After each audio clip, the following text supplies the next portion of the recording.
Apple has a brand new Siri Remote for Apple TV, which you can buy for about 60 bucks. If you already have an Apple TV 4K or Apple TV HD, you can buy this remote to replace your current one. But is it worth upgrading? Here's what you need to know to decide. First, the most obvious differences are the looks, the size and shape, and the weight and materials.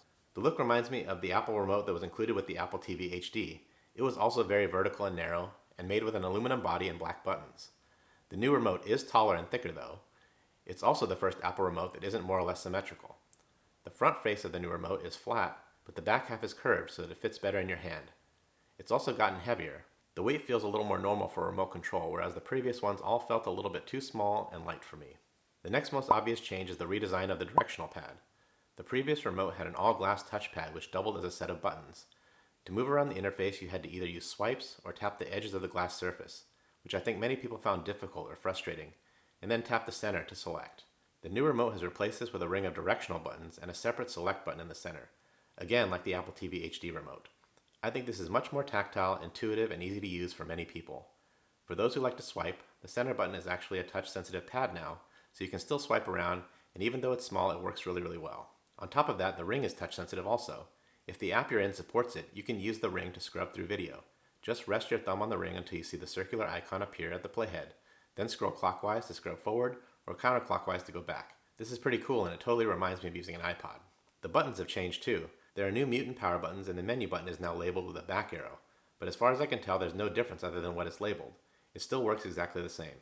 Lastly, the Siri button has been relocated to the side of the remote, which I suppose is more consistent for iPhone users that are used to holding the sleep wake button to invoke Siri.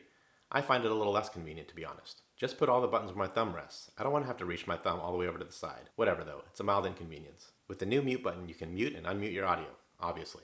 I guess it saves you the annoyance of having to lower the volume completely and then raise it back to where you had it, but honestly, I just don't use it. Maybe a mute button was super useful back in the day of live TV when you couldn't just pause, but now that everyone's streaming, why would I mute the audio and keep watching? Why wouldn't I just pause it? The new power button doesn't do anything earth-shattering either as far as I can tell. You can hold it down to sleep the Apple TV and turn the television off, but you could do that before by holding the home button down and then selecting sleep. And you can still do it this way on the new remote if you want. Lastly, I should note that the new Siri Remote doesn't have a gyroscope or an accelerometer, which might be a deal breaker if you're gaming on the Apple TV, but then again, you can just connect a PS4 or Xbox controller and that'll work just fine too. So does this all add up to being worth the $60 to upgrade? If you have the silver and black remote that came with the original Apple TV HD, then yeah, I think it's worth it. The Siri functions are super useful. I never type into searches anymore. I always dictate what I want to search for with Siri. It's a huge time saver. Also, you can ask her to go forward or back a certain amount of time, or turn on subtitles, or countless other things. So yes, totally worth it. If you have the previous Siri remote, probably not, unless you really hate it, which there are some people that do. The new remote just doesn't do anything that the previous remote didn't do. That being said, I did upgrade, and the reason is that I have two Apple TVs. I've got the recently released one in the living room, and the previous one in the family room. I didn't love the previous Siri remote, but I didn't hate it, until I started going back and forth between the two. This is mostly because the button layout has changed, and so when I want to pause a show, I end up pressing the Siri button instead on the previous remote. So I ended up saying screw it, I'll pay the 60 bucks to upgrade and then I'll make a YouTube video about it. So there you go, everything you need to know to make a decision about whether or not to upgrade. If you found this video useful, please click the like button, and if you want to see more tech videos like this, please subscribe. Hope you enjoyed this video. Have a great day. Thank you.